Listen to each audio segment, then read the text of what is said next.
एक गांव में दो बच्चों की दोस्ती हो गई। एक बच्चा 9 साल का था और दूसरा 11 साल का। दोनों बच्चों की दोस्ती दिन प्रतिदिन मजबूत होती जा रही थी। दोनों साथ में स्कूल पढ़ने के लिए जाते थे, खेलने के लिए जाते थे। एक दिन दोनों बच्चे गेंद से खेल रहे थे और साथ खेलते खेलते गांव से दूर निकल गए और एक सुनसान इलाके में पहुंच गए।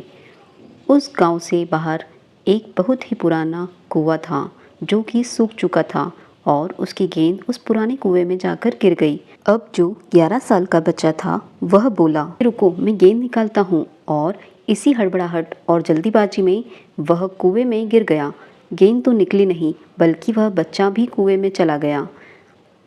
अब छोटा बच्चा जो कि बाहर खड़ा था वह घबरा गया। वह सोचा कि अब क्या होगा, घर वाले तो मुझे बहुत मारेंगे डांटेंगे, इसकी जान चली जाएगी, यह बच नहीं पाएगा। उसके मन में ऐसी बहुत सी उल्टे सीधे नेगेटिव ख्याल आ रहे थे। अंदर ही अंदर बच्चा चिल्ला रहा था, बचाओ बचाओ, और इधर से बाहर खड़ा बच्चा चिल्ला रहा था, बचाओ बचाओ, लेकिन सुनसान जगह के कारण उनकी कोई आवाज़ नहीं सुन पा रहा था। दूर दूर तक कोई दिख नहीं रहा था। छोटा बच्चा दौड़कर इधर उधर घूमकर देख लिया लेकिन कोई नहीं दिख रहा था। अब अंदर पड़े बच्चे का गला चिल्लाने के कारण सूखता जा रहा था।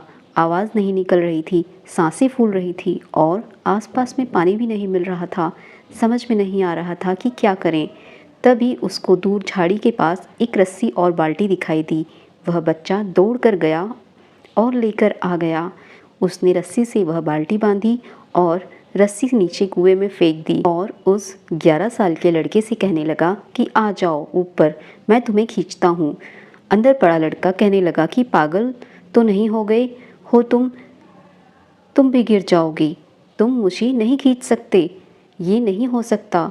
उस 9 साल के लड़के से कहने लगा कि नहीं, मैं कर सकता हूँ, मैं करके दिखाऊंगा, तुम बाल्टी पकड़ो और ऊपर आ जाओ। 9 साल के बच्चे ने अपनी पूरी जान लगा दी। उसका गला सूख चुका है, प्यास लग रही है, हालत ख़राब है, लेकिन उसके बावजूद उसने उस रस्सी को अपने पूरे दम से खींचा और उस 11 साल के लड़के को बाहर निकाल लिया। अब उस बच्चे को निकालते निकालते रात हो गई थी। अब वो दोनों बच्चे गांव की तरफ जा रहे थे। जब दोनों गांव में पहुँचे तो भीड़ इकट्ठी हो गई थी। उन दोनों के माता पिता रो रहे थे। गांव वाले कह रहे थे कि बच्चे मिल जाएंगे, बच्चे मिल जाएंगे, लेकिन मिले कहीं नहीं।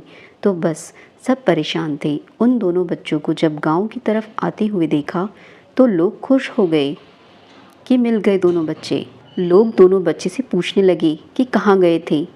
इन बच्चों को समझ नहीं आ रहा था कि क्या बोले। सोचे सच बोले तो मार पड़ेगी, इतनी दूर चले गए, कुएं में गिर गए, और झूठ बोले तो क्या बहाना मारे। दिमाग काम नहीं कर रहा था। ऐसी हालत थे और दिन भर से परेशान भी थे। अब इन दोनों ने सच बोल दिया। छोटे बच्चे ने कहा कि ये कुएं में गिर गया था, तो मैंने रस्सी से खींचकर बाहर निकाल दिया। अब जैसे ही ये बोला तो लोग हंसने लगे कि तुम पागल हो गए हो क्या, तुमसे एक बाल्टी पानी नहीं खींचती, तुम 11 साल के बच्चे को खींचकर बाहर निकाल दिए। लोग उन बच्चों का मजाक उड़ाने लगे। तभी गांव के सबसे बुजुर्ग व्यक्ति जो वहाँ के सरपंच थे, उन्होंने कहा कि ये बच्चे सच बोल रहे हैं, ये वाकई में 11 साल के बच्चे को खींचकर बाहर निकाल दिया। अब इसके दो कारण हैं। पहली बात तो ये कि इसके पास और कोई विकल्प नहीं था। इसे मालूम था कि इसे बाहर नहीं निकाला तो ये मर जाएगा। और दूसरी बात, इसके आसपास में कोई कहने वाला नहीं था कि तुझसे नहीं होगा, इसीलिए ये बच्चे सच बोल रहे हैं। दोस्तों, अगर जीवन में आप सक्सेस पाना चाहते हैं तो ये बातें याद रखिएगा। पहला, आपके पास कोई ऑप्शन नहीं बचा, आपको उस काम को करके ही दिखाना है। और दूसरा, जब आसपास के लोग कहने लगे कि तुमसे नहीं हो पाएगा तो बहरे बन जाओ, उनकी बातों को मत सुनो।